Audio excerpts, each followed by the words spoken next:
వాజీ news కు స్వాగతం. నేను జ్యోతి. ముందుగా హెడ్లైన్స్ చూద్దాం. అవగాహనతో సైబర్ క్రైమ్ ను ఎదుర్కోవచ్చిన నగర పోలీస్ కమిషనర్. సైబర్ క్రైమ్ నగదు రికవరీ మేళాలో వివరాలు వెల్లడించిన సంఘభక్త బాగ్జీ.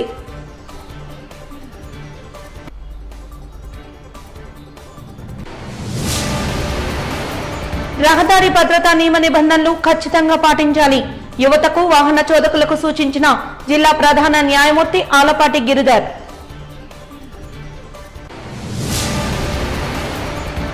రాష్ట్రంలో రెడ్ బుక్ పాలన ఏర్పడి శాంతి భద్రతలకు విఘాతం కలుగుతోంది. మాజీ మంత్రి గుడివాడ అమర్నాథ్, ఎమ్మెల్సీ వరూద్ కళ్యాణిల విమర్శ.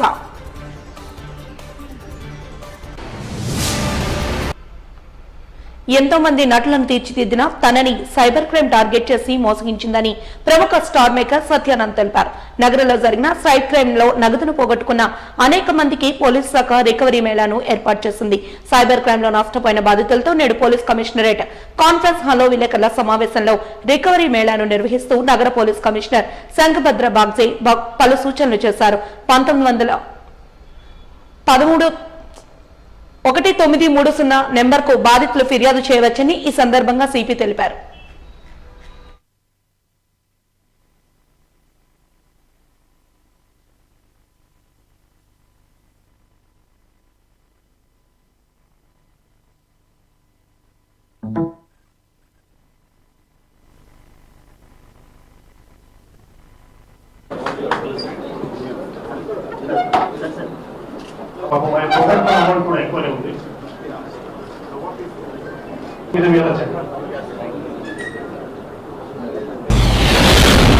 నేను కూడా బాధితుడిని కొన్ని అంటే ఇప్పుడు సిపి గారు చెప్పినట్టు తదితర ఆఫీసర్స్ మాట్లాడినట్టు నాకు రొటీన్గా అలా జరగదు. ఐఏఎస్ ఆఫీసర్ పేరు మీద ఫోన్ కాల్ వచ్చింది. ఆ ఫోన్ కాల్ వచ్చి ఇలాగా కృష్ణబాబు అండి నా పేరు, మీ పోర్ట్ ట్రస్ట్లో నేను చైర్మన్గా చేశాను గుర్తుందాను. అదే సార్ మీరు నాకు బాగా తెలుసు, మన ఇద్దరం చాలాసార్లు కామన్గా ఒక డయాస్లో గెస్ట్గా కూడా ఉన్నాం. అంటే ఏదైనా మీరు ఇంతవరకు మీ సైట్ ఎందుకంటే అప్లై చేసుకోలేదు, ఇంతమంది స్టాఫ్ని తయారు చేశారు కదా, మీ పేరు నేను అప్లికేషన్ అయ్యండి ఇక్కడ, మీకు అప్లై చేసుకుంటే మీకు రేపటి కల్లా నేను సైట్ మీకు ఇద్దాం అనుకుంటున్నాను. నేను నిజం అనుకున్నాను. బ్యాచర్కి ఏంటంటే ఆయన ఫోన్ అనుకున్నారు అయితే నేను నిజం అనుకుని జస్ట్ మళ్ళీ ఇంకోసారి ఫోన్ చేసి ఈ మధ్యాహ్నం కల్లా మీరు కొంత అమౌంట్ పే చేసినట్టయితే ఆ డాక్యుమెంట్స్ అన్ని రెడీ చేస్తానంటే నేను నిజం చేసుకున్నాను. ఎందుకంటే ఇంతమంది 266 ఆర్టిస్టులను తయారు చేశాను, ఫిల్మ్ ఆర్టిస్ట్. మీ అందరికి తెలుసు, పవన్ కళ్యాణ్ గారు నా ప్రథమ శిష్యుడు. అది నిజం అనుకుంటాం సాధారణంగా. Cyber crime victim money refund Mela జరుపుకుంటున్నాం. మన రాష్ట్రంలో ఎక్కడలేని విధంగా మొదటిసారిగా ఈ ప్రోగ్రాం పెట్టబోతున్నాం. ఈరోజు సైబర్ క్రైమ్ వచ్చేసి ఒక ముఖ్యమైన నేరం. చాలా మంది ప్రతిరోజు మన దేశంలో, మన రాష్ట్రంలో, మన జిల్లాలో ప్రతిరోజు మోసపోతున్నారండి. సైబర్ క్రిమినల్స్ కూడా ప్రతిరోజు కొత్త నేరం చేయడానికి ప్లాన్ చేస్తున్నారండి. ఒకరోజు OLX ఫ్రాడ్, ఇంకో రోజు FedEx ఫ్రాడ్, ఇంకో రోజు మీకు పార్సల్ వచ్చింది, కొంత అమౌంట్ మీరు పే చేస్తే మీకు అంత ఈ గిఫ్ట్ వస్తుంది. ఈరోజు పొద్దున ఒక వ్యక్తి నాకు ఫోన్ చేసి, సార్ నా వాట్సాప్, నా ఇన్స్టాగ్రామ్, నా ఫేస్బుక్ అకౌంట్ అన్నీ హ్యాక్ చేసి మా ఫ్రెండ్స్ అందరికీ చెప్తున్నారు, నేను ఆపదల్లో ఉన్నాను, నాకు అర్జెంట్గా 5 లక్షలు కావాలి అంటే చాలామంది నిరుద్యోగులు ఈరోజు సైబర్ క్రైమ్ చేయడానికి ప్రయత్నం చేస్తున్నారు. 10 సార్లు ట్రై చేస్తే కనీసం ఒకరు ఇద్దరు విక్టిమ్స్ దొరికిపోతారు. ఆ ఒకరు ఇద్దరు విక్టిమ్స్ జీవితంలో సేవ్ చేసిన మొత్తం అమౌంట్ పోగొట్టుతున్నారు. ఈ పరిస్థితిలో 1930 ఒక సైబర్ హెల్ప్ లైన్ గవర్నమెంట్ తరఫున పెట్టడం జరిగింది. పోర్టల్స్ కూడా పెట్టాము. National cyber crime reporting portal NCRP, national cyber crime help line number 1930. ఈ పోర్టల్ ద్వారా కంప్లైంట్ చేయడం, ఈ 1930 ద్వారా కంప్లైంట్ చేయడం, దానివల్ల మా పోలీస్ డిపార్ట్మెంట్కి చాలా కంప్లైంట్స్ వస్తున్నాయి. నేరం జరిగిన వెంటనే మోసం జరిగిన వెంటనే బాధితుడు పోలీస్ డిపార్ట్మెంట్ బ్యాంక్ తో సంప్రదిస్తే ఆ మొత్తం మోసపోయిన అమౌంట్ మనం ఫ్రీజ్ చేసుకోవచ్చు. ఎంతో అర్లీగా మనం తెలియజేస్తాం, అంత ఫాస్ట్ గా మనం మొత్తం అమౌంట్ ఫ్రీజ్ చేసుకోవచ్చు. ఫ్రీజ్ చేస్తే ఆ అమౌంట్ ఎవరు నేరం చేశారు, మోసం చేశాడు, వాళ్ళ అకౌంట్ వరకు పోదు, మధ్యలో ఆగిపోతుంది. ద్విచక్ర వాహనదారులు తప్పకుండా హెల్మెట్ వాడాలని, కార్లు ఇతర వాహనాలు నడిపేవారు సీటు బెల్ట్ ధరించాలని, నిబంధనలు ఖచ్చితంగా పాటించాలని జిల్లా ప్రధాన న్యాయమూర్తి ఆలపాటి గిరిధర్ పేర్కొన్నారు. రాష్ట్ర అత్యున్నత న్యాయస్థానం ఆదేశాల మేరకు జిల్లా న్యాయ సేవాధికార సంస్థ ఆధ్వర్యంలో చేపట్టిన 1K వాక్ చైతన్య ర్యాలీ స్ఫూర్తిని యువత, వాహన చోదకులు పొందాలని, రోడ్డు ప్రమాదాలు లేని నగరంగా తీర్చిదిద్దాలని హితవు పలికారు. రోడ్డు సేఫ్టీని పెంచాలని సూచించారు. హెల్మెట్ వినియోగం, దాని ఆవశ్యకత, ప్రయోజనాలను తెలుపుతూ విశాఖపట్నం జిల్లా న్యాయ సేవాధికార సంస్థ ఆధ్వర్యంలో గురువారం ఉదయం 1K వాక్ పేరుతో చైతన్య ర్యాలీని నిర్వహించారు. జిల్లా collector MN Harindra Prasad, police commissioner Shankhabrata Bagchi భాగస్వాములయ్యారు. కార్యక్రమంలో భాగంగా బీచ్ రోడ్లోని కాళీమాత టెంపుల్ వద్ద ప్రముఖులంతా కలిసి జెండా ఊపి 1K వాక్ చైతన్య ర్యాలీని ప్రారంభించారు.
జూలై సిటీ పోస్ట్ నేను తీసుకున్నాను. ఆ రోజు నుండి ఫస్ట్ డే నుండి నేను చెప్తున్నాను 10 points.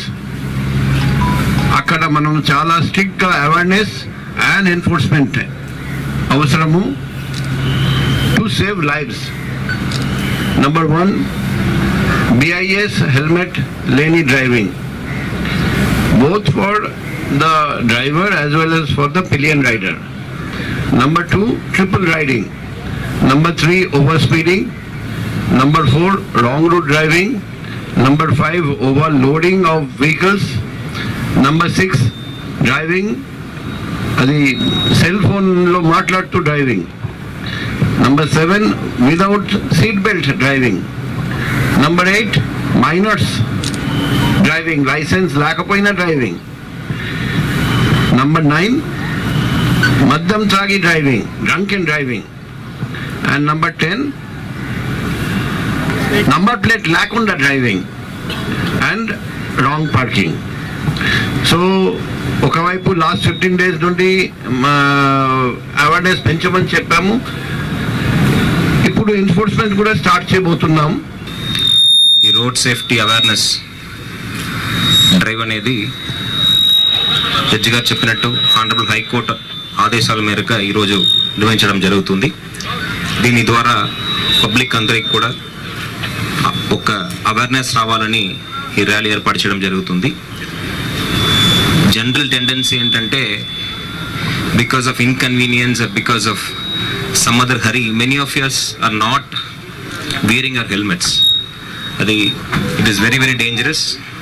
And also there is a tendency to not wear seat belts, especially those riding on the,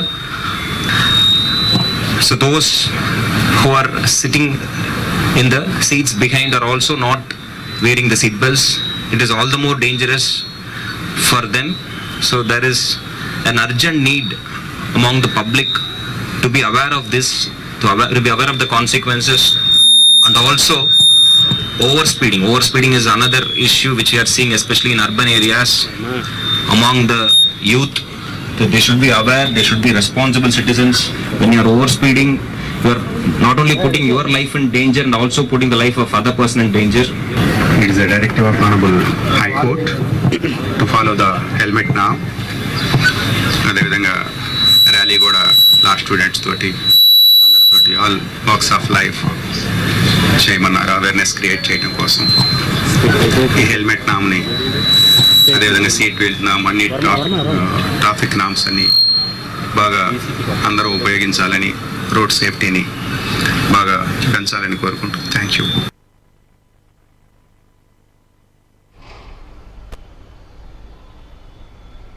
fourth estate media వ్యవస్థపై రాజ్యసభ సభ్యులు విజయసాయిరెడ్డి చేసిన వ్యాఖ్యలను ఏఐటీయూసీ ఖండిస్తోందని నాయకులు జేటీ రామారావు అన్నారు. ఈ మేరకు తమ నిరసనను తెలియజేస్తూ జీవీఎంసీ గాంధీ విగ్రహం వద్ద కొవ్వొత్తుల ర్యాలీ నిర్వహించారు. ఈ సందర్భంగా జేటీ రామారావు మీడియాతో మాట్లాడుతూ భావ వ్యక్తీకరణ స్వేచ్ఛను హరించే విధంగా గత ప్రభుత్వం వ్యవహరించిందని ఆరోపించారు. నేడు వారిపై అధికారం పోగానే వస్తున్న ఆరోపణలను ఎదుర్కోలేక మీడియా వ్యవస్థను తప్పుపడుతున్నారని విమర్శించారు. రాజ్యసభ సభ్యులు తాము చేసిన పనికి సిగ్గుపడుతూ బహిరంగ క్షమాపణ చెప్పాలని డిమాండ్ చేశారు. విశాఖ బ్రాండ్ ఇమేజ్ ని కాపాడాలి. మీడియాపై దాడులు సిగ్గు ఇవ్వాలి. విజయసాయిరెడ్డి వెంటనే నోటీసులు ఇవ్వాలి. పార్లమెంట్ స్పందించాలి. మీడియాపై అనుచిత వ్యాఖ్యలపై కేంద్ర ప్రభుత్వం. ఈరోజు విశాఖ జీవీఎంసీ గాంధీ విగ్రహం వద్ద జేఏసీ ఆధ్వర్యంలో కొవ్వొత్తులు ప్రదర్శన చేయడం జరిగింది. నిన్న కాక మొన్న రాజ్యసభ సభ్యులు, పార్లమెంటేరియన్ పెద్దలు, వైసీపీ పార్టీ సీనియర్ నాయకులు విజయసాయిరెడ్డి గారు మీడియా ప్రతినిధుల మీద చేసిన వ్యాఖ్యలకు నిరసనగా మేము ఈ కార్యక్రమం చేపట్టాము. మీడియా ప్రతినిధులను కించపరచడం, అవమానించడం, అరే ఒరే తురే అని అనడం సమంజసం కాదని చెప్పి వెంటనే వారి బహిరంగ క్షమాపణలు చెప్పాలని, బెయిల్ మీద ఉండి ఏటూగా ఉండి బెయిల్ షరతులు ఉల్లంఘించి తిరిగి గ్రామాల్లో ఆంధ్రప్రదేశ్లో తిరుగుతూ కూడా బహిరంగంగానే సవాల్ చేస్తూ మేము అంతు చూస్తాం, మేము తేలుస్తాం, ఆ విలేకరు ఎవరు, ఈ రిపోర్టర్ ఎవరు, ఆ కెమెరామెన్ ఎవరు అంటూ వాళ్ళ ఉద్యోగ భద్రతకే భయభ్రాంతులకు గురి చేసే విధంగా వారు వ్యాఖ్యానం చేయడం అన్నది సమంజసం కాదు. అవన్నీ వ్యాఖ్యలు వెనక్కి తీసుకోవాలి. సంఘటన జరిగి 72 గంటలు అవుతున్నా సరే ఇంతవరకు వైసీపీ అధిష్టానం కానీ పెద్దలు కానీ ఎవరు స్పందించలేదు. ఇమ్మీడియట్గా దాని మీద మీరు స్పందించకపోతే రాబోయే రోజుల్లో చెలో అమరావతి కానీ చెలో ఢిల్లీ కానీ మేము పోవడానికి సిద్ధంగా ఉన్నాం. వారు 48 గంటల్లోగా క్షమాపణ చెప్పకపోతే అవసరమైతే వాళ్ళ పార్టీ కార్యాలయాల వద్ద, వాళ్ళ ఇళ్ల వద్ద కూడా 26 జిల్లాల్లోనూ కూడా ఈ నిరసన కార్యక్రమం కొనసాగిస్తామని చెప్పి తెలియజేసుకుంటూ, ఇప్పటికే 26 జిల్లాల్లో కూడా గత 3 రోజులుగా నిరసనలు కూడా కొనసాగుతూ ఉన్నాయి. మరి దీని మీద రేపు కూడా పోలీస్ కమిషనర్ వారిని అలాగే ఉన్నతాధికారులను కూడా కలిసే అవకాశం ఉంటుంది. మరీ ముఖ్యంగా విజయసాయిరెడ్డి గారు వారు పార్లమెంటు సభ్యుడిగా ఉంటూ వారి లెటర్ ప్యాడ్ని, వారి సిఫార్సుని కూడా ఆధారంగా చేసుకొని ఎంతోమంది అనర్హులకి, అర్హత లేని వాళ్ళకి కూడా దుబాయ్కి లేదా ఇతర దేశాలకి వీసాలు, పాస్పోర్ట్లు ఇప్పిస్తూ కూడా ఆయన దుర్వినియోగం చేసే సందర్భంలో ఆయన మీద విచారణ జరిపించాలి. కేంద్ర గౌరీ సేవా సంఘం ఆధ్వర్యంలో పోర్టు కళావాణి విశ్వనాథ కన్వెన్షన్ ఆడిటోరియంలో ఈ నెల 28న ఉత్తమ విద్యార్థులకు బహుమతి ప్రదానోత్సవ అభినందన సభను నిర్వహించనున్నట్లు కేంద్ర గౌరీ సంఘ అధ్యక్షులు బుద్ధ శివాజీ తెలిపారు. గురువారం రైల్వే న్యూ కాలనీలో గల సంఘ కార్యాలయంలో ఏర్పాటు చేసిన మీడియా సమావేశంలో ఆయన మాట్లాడుతూ ఈ కార్యక్రమానికి ముఖ్య అతిథులుగా పార్వతీపురం జిల్లా కలెక్టర్ ఆడారి శ్యాంప్రసాద్, మాజీ మంత్రి MLA Konathala Ramakrishna, MLA PGVR Naidu, ప్రముఖ వైద్యులు మల్లా భాస్కర్ హాజరవుతారని వెల్లడించారు. ప్రతి ఏటా మాదిరి విద్యా ప్రోత్సాహంలో భాగంగా ఈ ఏడాది కూడా ప్రతిభ గల విద్యార్థులకు బహుమతి ప్రదానోత్సవం చేయడం జరుగుతుందని తెలిపారు. ఈ ఏడాది సుమారు 550 మంది దరఖాస్తు చేసుకోగా 80% పైగా మార్కులు సాధించిన విద్యార్థులకు మెమంటో, నగదు ఇచ్చి సత్కరించనున్నామని తెలిపారు. అదేవిధంగా నిరుపేద గౌర సామాజిక వర్గ పిల్లలకు తమ సంఘం ఆధ్వర్యంలో ఉచితంగా చదివిస్తామని శివాజీ చెప్పారు. విద్యార్థులకు మహోన్నతమైన స్థాయిలో చదివిన విద్యార్థులకు 80% అబోవ్ ఉన్న పిల్లల్ని ఎన్నుకోవడం జరుగుతుంది. దానికి 28/8ని బహుమతి ప్రదానం చేస్తారు ఉదయం 10 నుంచి. అందువలన మొత్తం ఇప్పుడు వరకు 520 మంది అప్లికేషన్లు పెట్టారు. అప్లికేషన్ పెట్టిన వాళ్ళకి మహోన్నతమైన స్థాయిలో ఉన్న వాళ్ళకి 1, 2, 3 వాళ్ళకు ఒక షీల్డు, ఒక క్యాష్ అవార్డు కూడా ఇస్తారు. వాళ్ళ ముగ్గురికి మిగతా వాళ్ళకు కూడా ఒక షీల్డు, ఒక సర్టిఫికేట్ కూడా వచ్చిన 520 మందికి కూడా అందరికీ ప్రైజులు ఉంటాయి. ఎవరిని నిరుత్సాహపరిచే పద్ధతి లేదు.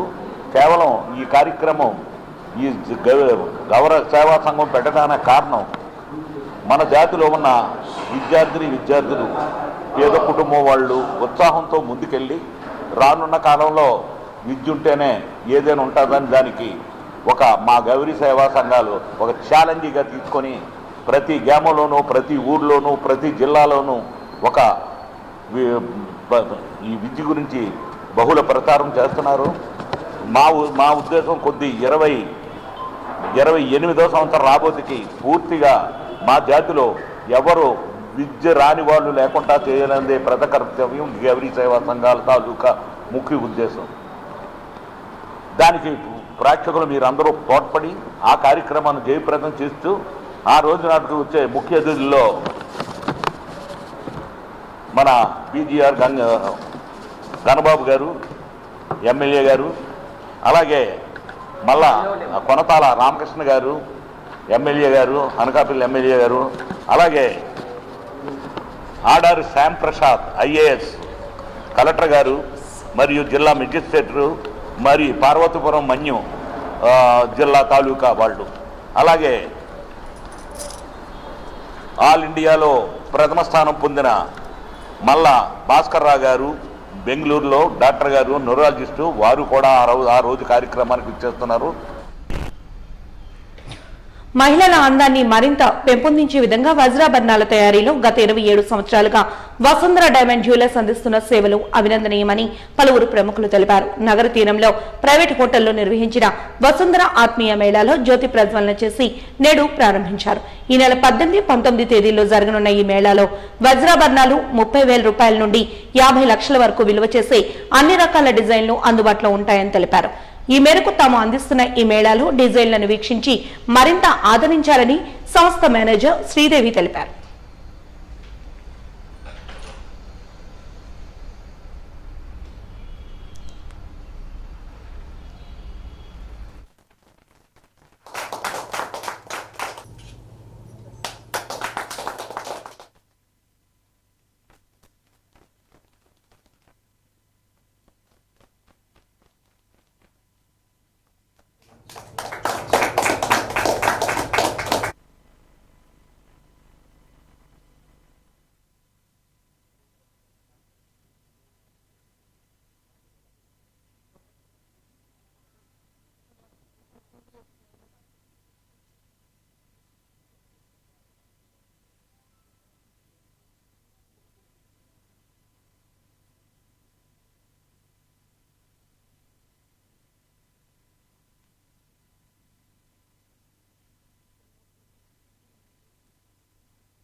జూలై ఈ ఆత్మీయ కలెక్షన్ తోటి ఆత్మీయంగా పలకరించడానికి వచ్చాము మేము వసుంధర జ్యువెలరీస్ నుంచి.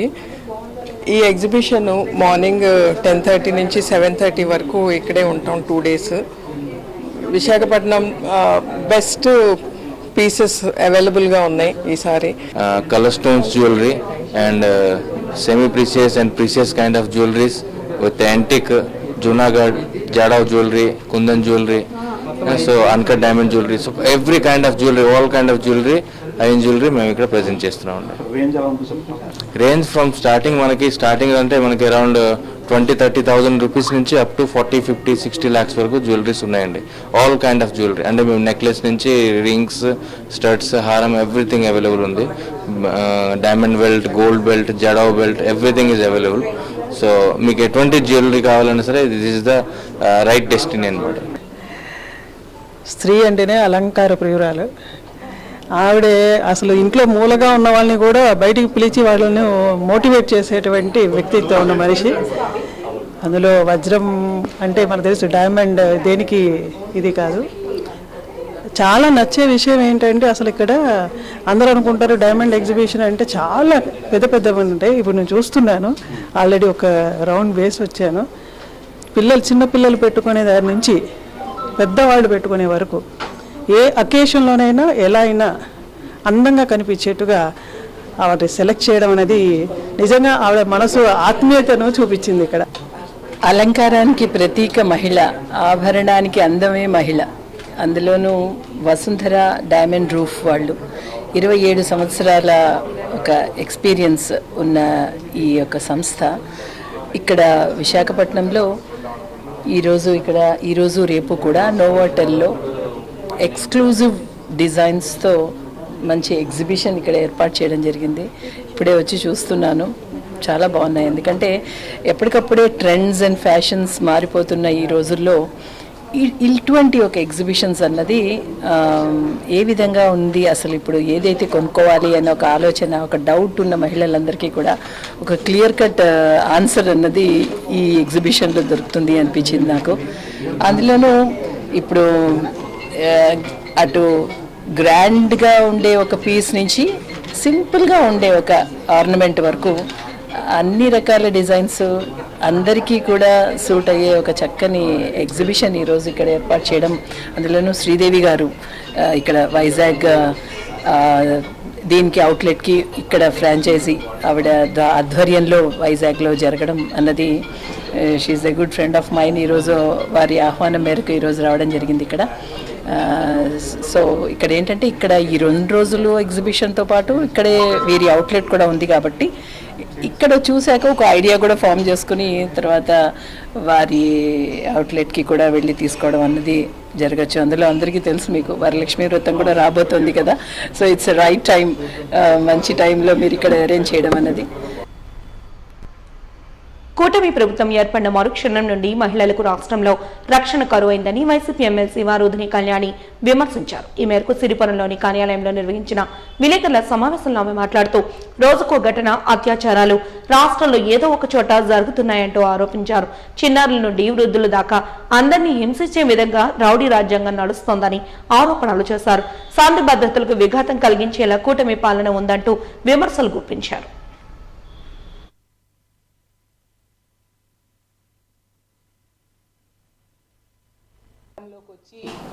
40 రోజులైంది. రాష్ట్రంలో శాంతి భద్రతలు ఏ విధంగా ఉన్నాయో మనందరం చూస్తూ ఉన్నాం. అత్యంత దారుణంగా మహిళలకి రక్షణ లేని పరిస్థితి మనకు కనిపిస్తూ ఉంది. రోజుకొక సంఘటన. గత 2-3 రోజులుగా అయితే రోజుకి 2-3 దారుణమైన సంఘటనలు మనం చూస్తూ ఉన్నాం. నిజంగా రాష్ట్రంలో ఉన్న ఆడపిల్లల తల్లిదండ్రులు భయపడిపోయే పరిస్థితి, తమ బిడ్డల్ని బయటికి పంపాలంటే భయపడిపోయే పరిస్థితి. ఇంతగా లా అండ్ ఆర్డర్ దెబ్బతినడానికి కారణం అర్థం కావట్లేదు. ఎంత దారుణంగా ప్రభుత్వం ఆడపిల్లలకి రక్షణ ఇవ్వడంలో వైఫల్యం చెందింది మనం అర్థం చేసుకోవచ్చు. వైసీపీ పాలనంతా కుంభకోణాలమయమే అంటూ జిల్లా తెలుగుదేశం పార్టీ అధ్యక్షులు గండిబాబ్జీ అన్నారు. జిల్లా టీడీపీ కార్యాలయంలో జరిగిన విలేకరుల సమావేశంలో గండిబాబ్జీ మాట్లాడుతూ వైకాపా ప్రభుత్వంలో యథేచ్ఛగా ప్రభుత్వాలు భూములను కొట్టేశాయన్నారు. వైకాపా ప్రభుత్వ హయాంలో రాష్ట్ర వ్యాప్తంగా 1,75,000 ఎకరాల ప్రభుత్వ భూమిని దోచుకున్నారని ఆవేదన వ్యక్తం చేశారు. సుమారుగా దీనివల్ల ప్రభుత్వ లెక్కల్లోనే 35,500 కోట్ల రూపాయలకు పైగా ఉంటుందని అంచనా వేశారు. విశాఖలో కూడా పెద్ద ఎత్తున ప్రభుత్వ భూములను అన్యాక్రాంతం చేశారని, ఇళ్ల పట్టాల పేరు మీద 10,000 కోట్ల భూకుంభకోణం జరిగిందని దుయ్యబట్టారు. గత 5 ఏళ్ల వైసీపీ పాలనలో దోపిడీలపై ప్రజలకు వాస్తవాలు తెలియజేసేందుకు ఆంధ్రప్రదేశ్ ప్రభుత్వం శ్వేతపత్రాలు విడుదల చేయాలనే ఆలోచనతో ఈరోజు ఏ డిపార్ట్మెంట్లో ఎంతెంత అక్రమాలు జరిగాయి ఇవన్నీ కూడా ప్రజలకు తెలియాలనే ఉద్దేశంతో, తద్వారా ప్రజలకి ఈ వైసీపీ పాలనలో ఎంత దోపిడీ జరిగిందనేది తెలియజేయాలనే ఉద్దేశంతో ఈ శ్వేతపత్రాలు ఈరోజు విడుదల చేస్తున్నాం. ముఖ్యంగా ఈ వైసీపీ 5 ఏళ్ల పాలనలో దాదాపు 1,75,000 ఎకరాలు భూ ఆక్రమణ జరిగాయని చెప్పి గవర్నమెంట్ ఒక అంచనాకు వచ్చింది. వాటి విలువ సుమారు 35,500 కోట్ల రూపాయలు పైనే ఉంటుందని చెప్పి అంచనా. ఇది కాకుండా ఇళ్ల పట్టాల పేరు మీద సుమారు 10,000 ఎకరాలు పోగేసి ఈ ఇళ్లకి స్థలాలు లేవని చెప్పి వైసీపీ నాయకులు ఎక్కడ పడితే అక్కడ ఇష్టానుసారంగా వేస్ట్ భూముల్ని ఖరీదైన రేట్లు పెట్టుకొని గవర్నమెంట్కి ఆ స్థలాలే చూపించి వీళ్ళు డబల్ కాస్ట్ తీసుకొని సుమారు దగ్గర అది కూడా 10,000 కోట్ల పైన కొట్టేశారనేది ఒక అంచనా. ఉత్తర మధ్యస్థ బంగాళాఖాతంలో ఏర్పడిన అల్పపీడనం కారణంగా రాష్ట్రంలో పలుచోట్ల మోస్తరు నుండి విస్తారంగా వర్షాలు కురిసే అవకాశం ఉందని వాతావరణ శాఖ అధికారులు తెలిపారు. ఈ సందర్భంగా వారు మీడియాతో మాట్లాడుతూ అక్కడక్కడ పిడుగుపాటుతో కూడిన వర్షాలు పడే అవకాశం ఉందని హెచ్చరించారు. మత్స్యకారులు వేటకు వెళ్లొద్దని సూచించారు.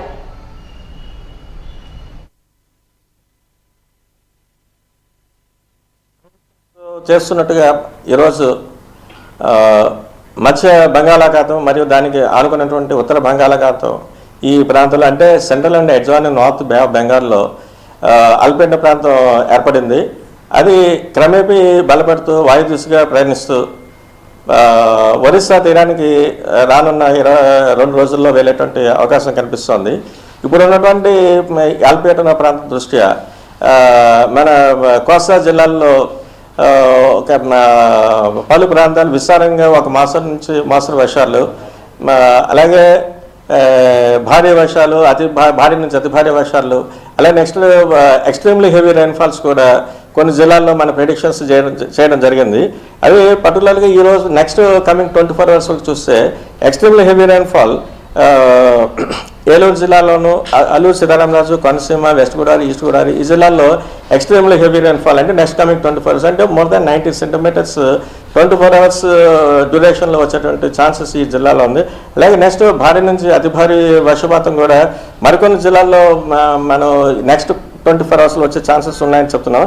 అవి కృష్ణా, ఎన్టీఆర్, కాకినాడ, అనకాపల్లి, విశాఖ, విజయనగరం, పార్వతీపురం, మన్యం అండ్ శ్రీకాకుళం ఈ జిల్లాల్లో భారీ నుంచి అతి భారీ వర్షాలు నమోదయ్యే ఛాన్సెస్ నెక్స్ట్ 24 hours ఉన్నాయి. ప్రస్తుత ప్రభుత్వ పాలనలో ఎర్రమట్టి దిబ్బల్లో జరుగుతున్న తవ్వకాలపై మాజీ మంత్రి గుడివాడ అమర్నాథ్ చేసిన వ్యాఖ్యలను జనసేన కార్పొరేటర్ పీతలమూర్తి యాదవ్ ఖండించారు. ఎర్రమట్టి దిబ్బల వారసత్వ సంపదను ప్రైవేటు వ్యక్తులకు దారాదత్తం చేసింది, దానికి ప్రయత్నించింది ఎవరో తెలుసుకోవాలన్నారు. గత ప్రభుత్వ హయాంలో పేదలకు ఇళ్లు కట్టేందుకు ల్యాండ్ పూలింగ్ చేపట్టినట్లు గుర్తు చేశారు.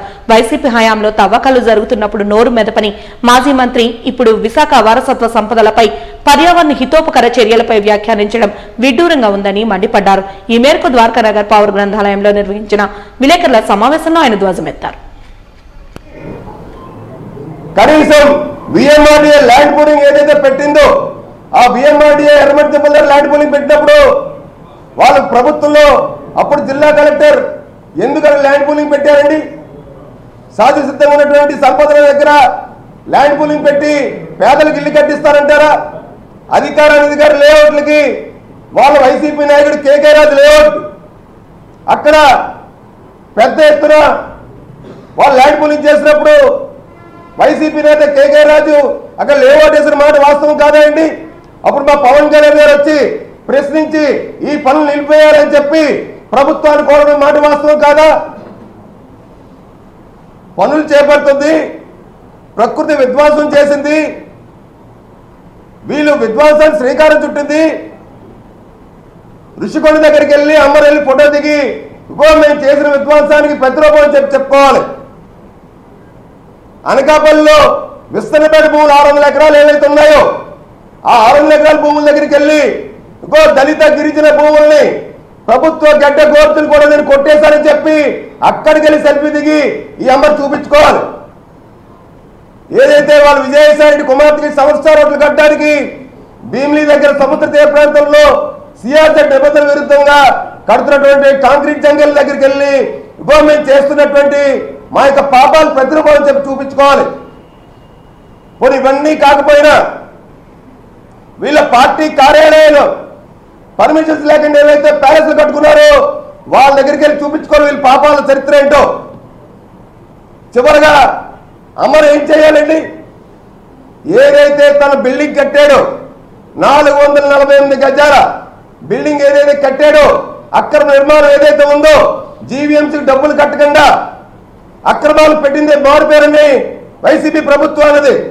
విధ్వంసాల వీళ్ళ యొక్క నీచమైనటువంటి చరిత్ర అని చెప్పి చెప్పుకోవడానికి ఆయన బిల్డింగ్ దగ్గరికి వెళ్ళి ఇదిగో నేను కట్టిన అక్రమ బిల్డింగ్ అని చెప్పి చూపించుకొని సెల్ఫీ దిగాలి. మా ప్రభుత్వానికి మా నాయకులకి చిత్తశుద్ధి ఉంది కాబట్టి ప్రభుత్వ దృష్టికి బొలిశెట్టి సత్యనారాయణ గారు ఈశ్వరం గారు తీసుకెళ్లిన వెంటనే రాష్ట్ర ప్రభుత్వం స్పందించింది. ముఖ్యమంత్రి కార్యాలయం, ఉప ముఖ్యమంత్రి గారి కార్యాలయం తక్షణమే అధికారులు వెళ్ళారు. అక్కడికి వెళ్ళి జరుగుతున్న పనులను వెంటనే నిలిపివేశారు. ఆంధ్ర విశ్వవిద్యాలయాన్ని పార్టీ కార్యాలయంగా మార్చి అనేక ఆకృత్యాలకు నిలయంగా మార్చారంటూ గత ప్రభుత్వ తీరుపై దళిత హక్కుల పోరాట సమితి రాష్ట్ర అధ్యక్షులు కార్యదర్శి రాంబాబు విమర్శించారు. ఈ మేరకు అంబేద్కర్ భవన్లో నిర్వహించిన విలేకరుల సమావేశంలో వారు మాట్లాడుతూ ఎటువంటి అర్హతలు లేని వారిని రిజిస్టర్లుగా కొనసాగించిన తీరు దుర్భరకరమైన కాలంగా వివరించారు. దళిత ప్రొఫెసర్లకు సిబ్బందికి ఎంతో అన్యాయం జరిగిందంటూ వాపోయారు. ఈ ప్రభుత్వమైనా సరైన దిశగా విచారణ జరిపి అర్హత గల వారికి న్యాయం చేయాలని కోరారు. ఈవేళ ఆయన ప్రసాద్ రెడ్డి గారు చర్యల వల్ల అది ఏమైపోయిందంటే ఏదో ఒక రాజకీయ పార్టీకి ఆఫీస్ కింద తయారైపోయింది. ఇన్ని సంవత్సరాలు పట్టింది. ఎవరైతే అకాడమిక్ ఎక్సలెన్స్ ఉన్నారో వాళ్ళందరినీ అనేక బాధలకు గురి చేసినటువంటి సంఘటన మనందరికీ తెలుసు. చాలామందిని మరి డాక్టరేట్లు సంపాదించుకునే వాళ్ళందరూ కూడా టెంపరీ జాబుల చేత వాళ్ళందరూ కూడా తొలగించడం జరిగింది. అకారణంగా కారణం లేదు ఏం లేదు వాళ్ళందరూ తీసేరు వన్ ఫైన్ నైట్. రెండోది ఏంటంటే మరి రిటైర్డ్ ప్రొఫెసర్లని అందరినీ తీసుకొచ్చి ఇక్కడ వాళ్ళందరినీ రకరకాలైన పోస్టులో నియమించడం జరిగింది. అందుకు బెస్ట్ ఎగ్జాంపుల్ ఏంటంటే పయోళ్ళు కూడా తీసుకొచ్చి అనర్హత కలిగిన వాళ్ళు కూడా ఆయన ఎవరు స్టీఫెన్ అంటే ఎవరో మనకు తెలియదు. అతను అసిస్టెంట్ ప్రొఫెసర్ కాదు ఏమీ కాదు. అతను తీసుకొచ్చి రిజిస్టర్ చేశారు. కూటమి ప్రభుత్వం ఏర్పడి 45 రోజులుగా రాష్ట్రంలో అరాచక పాలన కొనసాగుతోందని మాజీ మంత్రి గుడివాడ అమర్నాథ్ విమర్శించారు. ఈ మేరకు నగరంలో విలేకరుల సమావేశంలో ఆయన మాట్లాడుతూ రెడ్ బుక్ రాజ్యాంగాన్ని అమలు పరుస్తున్నారంటూ ధ్వజమెత్తారు. భారత రాజ్యాంగాన్ని పాటించట్లేదు. గడిచినటువంటి 45 రోజులుగా కూటమి ప్రభుత్వం నడిపిస్తున్నటువంటిది కేవలం రెడ్ బుక్ రాజ్యాంగాన్ని మాత్రమే నడిపిస్తూ ఉంది అనేటువంటి విషయాన్ని ఈ సందర్భంగా మీ ద్వారా ప్రజలకు తెలియజేస్తూ ఉన్నాం. దానికి అనేక ఉదాహరణలు, ఇందాక నేను చెప్పినట్టుగా అనేక ఉదాహరణలు మనం చూడొచ్చు. పూర్తిగా శాంతి భద్రతలు అనేటువంటివి లేకుండా పోయే, దాన్ని కంట్రోల్ చేసేటువంటి పరిస్థితుల్లో ముఖ్యమంత్రి గారు లేరు, మిగిలినటువంటి వారి మంత్రివర్గం లేదు, వారికి సంబంధించినటువంటి వారితో పాటు ఉన్నటువంటి కూటమిలో ఉన్నటువంటి మిగిలినటువంటి రాజకీయ పార్టీకి చెందినటువంటి నాయకులు లేరు. అన్ని రకాలుగా కూడా రాష్ట్రంలో ఉన్నటువంటి వైఎస్ఆర్ కాంగ్రెస్ పార్టీ నాయకత్వాన్ని, వైఎస్ఆర్ కాంగ్రెస్ పార్టీ నాయకత్వం దగ్గర నుంచి కింద స్థాయి కార్యకర్త వరకు ఏ రకంగా బెదిరించాలి, భయపెట్టాలి, ప్రాణాలు తీయాలి, నేరుగా ముఖ్యమంత్రి స్థానంలో ఉన్నటువంటి చంద్రబాబు నాయుడు గారు కూడా ఈ మధ్యకాలంలో అనేక మార్లు పూర్తిగా నాయకత్వాన్ని, నాయకుడిని భూస్థాపితం చేస్తామన్నటువంటి మాటలు అనేక సందర్భాల్లో ఈ మధ్యకాలంలో చెప్తున్నటువంటి విషయాన్ని కూడా మనం చూస్తూ ఉన్నాం.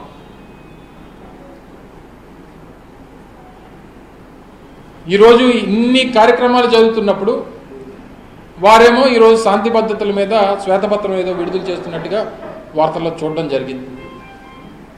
గడిచినటువంటి 45 రోజులుగా వారి ప్రభుత్వం వచ్చిన తర్వాత జరిగినటువంటి ఈ దౌర్జన్యాల మీద, దాడుల మీద, హత్యల మీద, హత్యా ప్రయత్నాల మీద, వీటన్నిటి మీద కూడా ఒక శ్వేతపత్రం విడుదల చేస్తే బాగుంటుంది అనేటువంటిది నా తాలూకు అభిప్రాయం. వాజీ న్యూస్ ముగించే ముందు హెడ్లైన్స్ మరొకసారి చూద్దాం. అవగాహనతో సైబర్ క్రైమ్ ని ఎదుర్కోవచ్చిన నగర పోలీస్ కమిషనర్. సైబర్ క్రైమ్ నగదు రికవరీ మేళాలో వివరాలు వెల్లడించిన శంఖభక్త్ర బాగ్సి.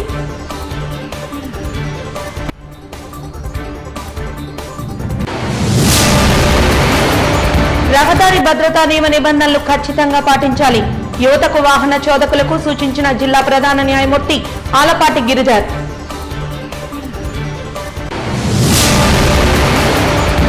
రాష్ట్ర రాష్ట్రంలో రెడ్ బుక్ పాలన ఏర్పడి శాంతి భద్రతలకు విఘాతం కలుగుతోంది. మాజీ మంత్రి గుడివాడ అమర్నాథ్, ఎమ్మెల్సీ వరూది కళ్యాణిల విమర్శ.